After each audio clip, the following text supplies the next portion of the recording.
Happy Easter, and welcome to Sunday with Mike. Today's show is number 30. That means that we have covered 117 topics so far to help you and your business. Be sure to share your thoughts with me down in the comments section, and don't be afraid to suggest a topic that you'd like for me to cover. Today, we're going to discuss hostile venues, forgotten attachments, bubble machines, and a very special ground lift adapter that you won't want to miss. So grab yourself a cup of coffee and join me. I'll be right back.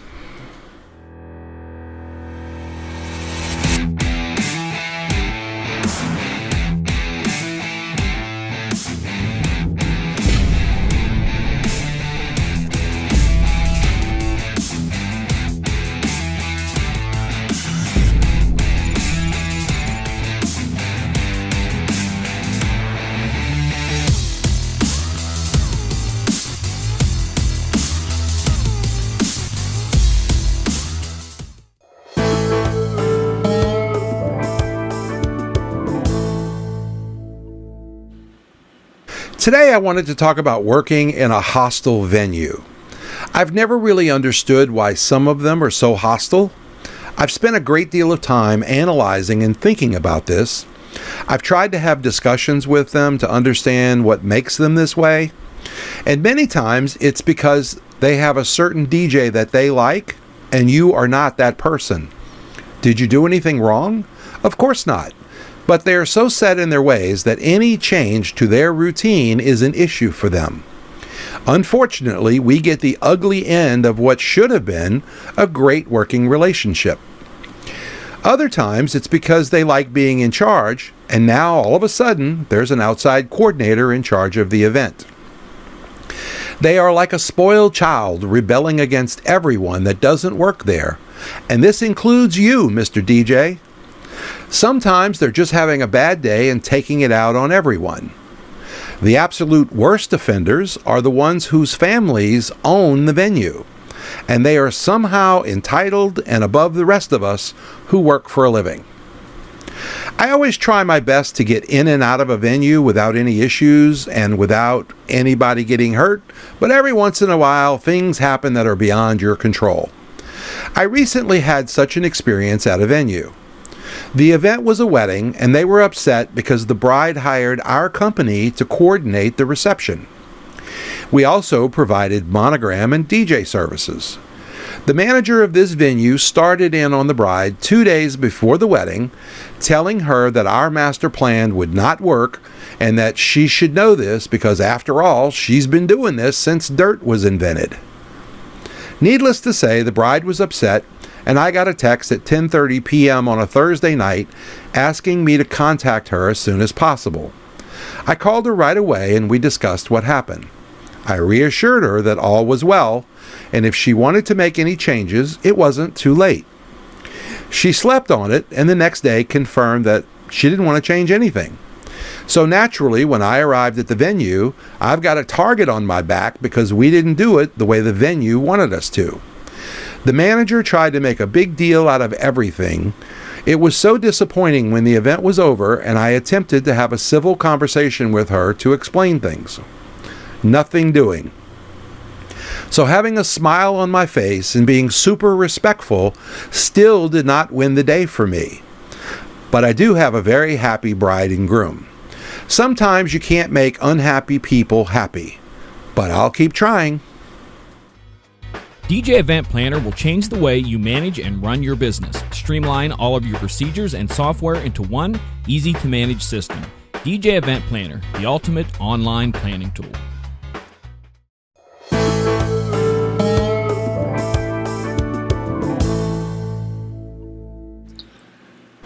How many times in your life have you sent an email that was supposed to have an attachment, but you forgot? Well, it's happened to me more times than I can count, and every time it's been embarrassing. If I were to send it to a family member, it wouldn't be so bad. But no, this is going to clients, or even worse, a potential client who I have no track record with. I've asked others about this problem to see how they handled it, and I've gotten answers like, well, you should be reading your email a second time before hitting send, and that would prevent you from sending it without the attachment. Well, it didn't always work for me. Once in a while I would catch it, but many times it would still get out without the attachment. Then I thought, okay, well, from now on, each time I type the word attachment, I will stop dead in my tracks, go grab the attachment and put it in there, and then that way I can't go wrong, right? Well, it worked, but I hated the fact that it interrupted my workflow and thinking when I was typing, and so eventually I stopped doing that method too. My final attempt at self-control was to grab the attachment before I started writing. So I would open up a new email, grab the attachment, and then start writing.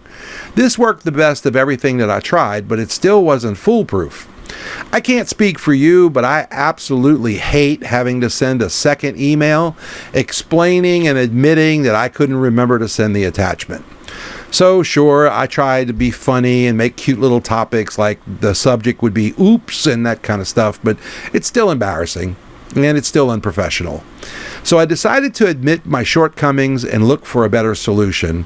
And after researching this topic for several days just recently, I was able to finally refine my search keywords, and I found gold. It turns out that most of the newer versions of email programs have a built-in option to detect the attachment, and if there isn't one attached, it pops up a message and asks you, do you want to go forward or do you want to go backwards?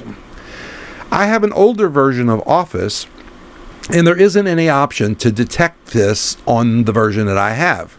However, I did find a free plugin that works perfectly. I couldn't be happier. In fact, it even allows me to add or modify which words I want to use as triggers to pop up the alert. This has been a great fix for me. Since I've installed the plugin, I haven't had a single email get away from me without its attachment. If you would like to add this fix to your computer and you have a newer version of an email program, look around in options and see if there's anything about forgotten attachments.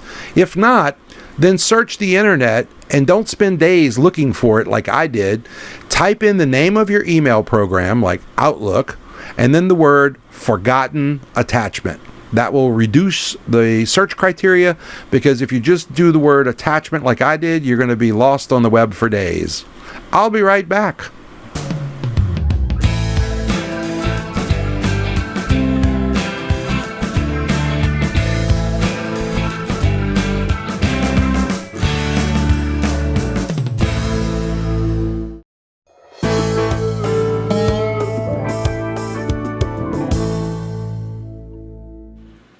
So did you notice the lovely Easter colors behind me? My wife was a little creative today and wanted to share the joy.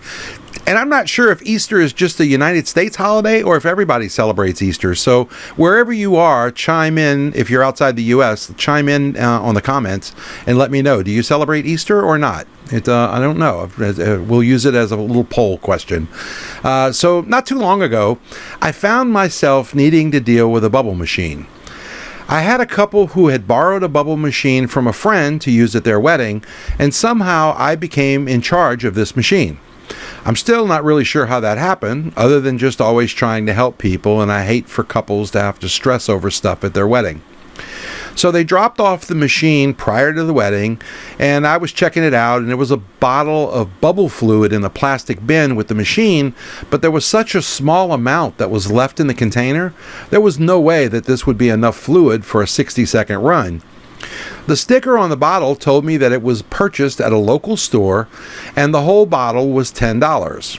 So I told the couple not to worry about getting the fluid, and even though it was across town, I would take care of it for them. So a week or so later, I was going by that store, and I decided that I would stop by and pick up the same exact pint bottle size, but now it was priced at $19.95. The price has doubled. So this story just keeps getting deeper and deeper.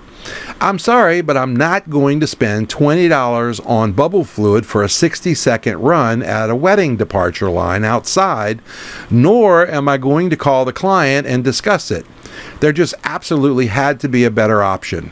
So I researched online and I found tons of bubble formulas where you could make your own with a lot of comments from people about how well some of them worked. It seems that there's this whole underground culture striving to make the perfect bubble recipe.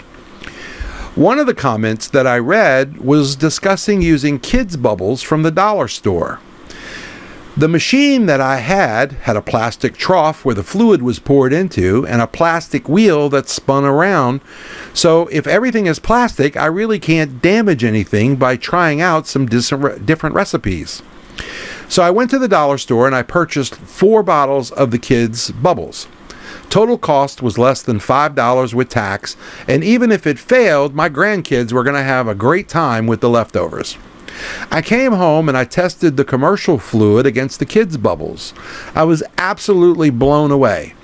The kids' bubbles worked much better than the commercial stuff, and after the wedding was over, my grandkids got to use what was left. So for me, it was a win-win for everyone. So the next time you need bubbles, check out the kids' aisle at your local dollar store. I'll be right back.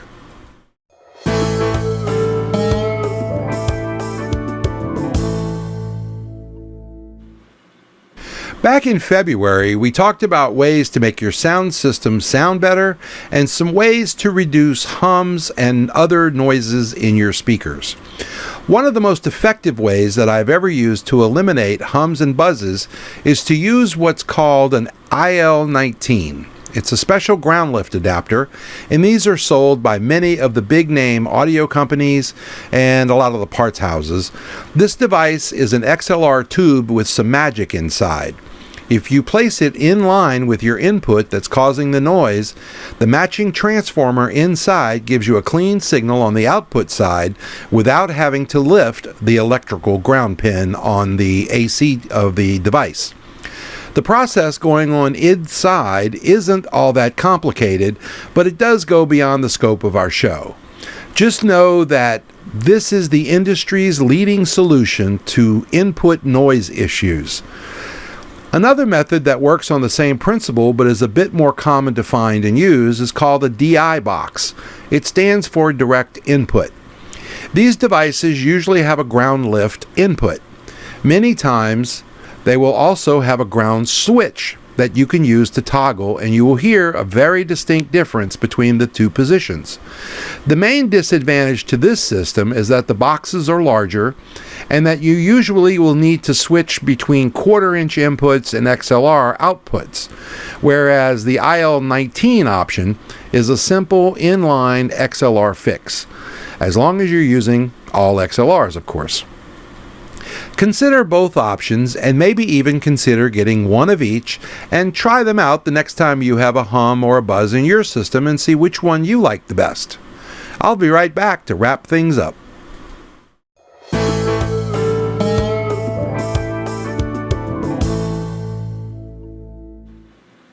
So that's my show for today. I'll be back next week with all new topics to help you and your business. Be sure to give me your thoughts on today's show down in the comments section down below, and don't forget to give us a thumbs up if we've shared anything with you that you didn't already know. If you want to get in touch with me, you can find me on Facebook, and I'll share that link down below. So until next Sunday, my name is Mike Schnauter. Be safe, and thanks for watching.